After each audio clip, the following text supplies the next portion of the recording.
শেষে পশ্চিমবঙ্গ রাজ্য সরকারি কর্মচারীদের দীর্ঘ প্রতীক্ষিত ডিএ মামলা নিয়ে আজ সুপ্রিম কোর্ট থেকে উঠে এলো বড় সুখবর। 25% ডিএ দিতেই হবে এবার নবান্নকে, বড় নির্দেশ সুপ্রিম কোর্টের। সময়ও বাঁধল এবার আদালত। ডিএ মামলায় সুপ্রিম কোর্টের চাপের মুখে রাজ্য সরকার। দীর্ঘদিন ধরে বকেয়া ডিএ দেওয়ার আবেদন জানিয়ে আন্দোলন করছেন পশ্চিমবঙ্গ সরকারি কর্মীরা। এবার রাজ্যকে সেই মহার্ঘ ভাতার কিছু অংশ দেওয়ার নির্দেশ দিল সুপ্রিম কোর্ট।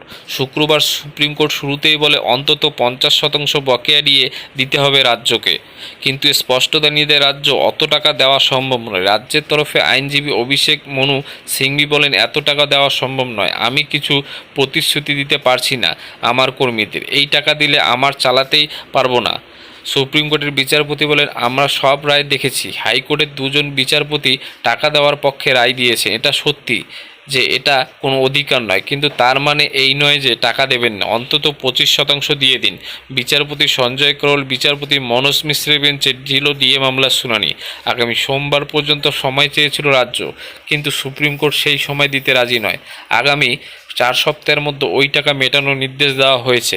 মামলাকারীদের আইনজীবী বিকাশ রঞ্জন ভট্টাচার্য আবেদন করেন, কিছু একটা নির্দেশ অন্তত দেওয়া হোক, কারণ এই মামলার দিকে তাকিয়ে আছেন হাজার হাজার সরকারি কর্মী। এরপর বিচারপতিরা নির্দেশ দেন অবিলম্বে 25% ডিএ দিতেই হবে।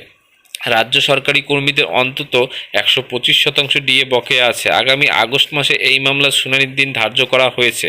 উল্লেখ্য, কেন্দ্রীয় সরকারি কর্মীরা 50% মহার্ঘ ভাতা পান, রাজ্য সরকারি কর্মীরা পান 18% ডিএ, অর্থাৎ কেন্দ্রের সঙ্গে রাজ্যের তফাৎ 37%।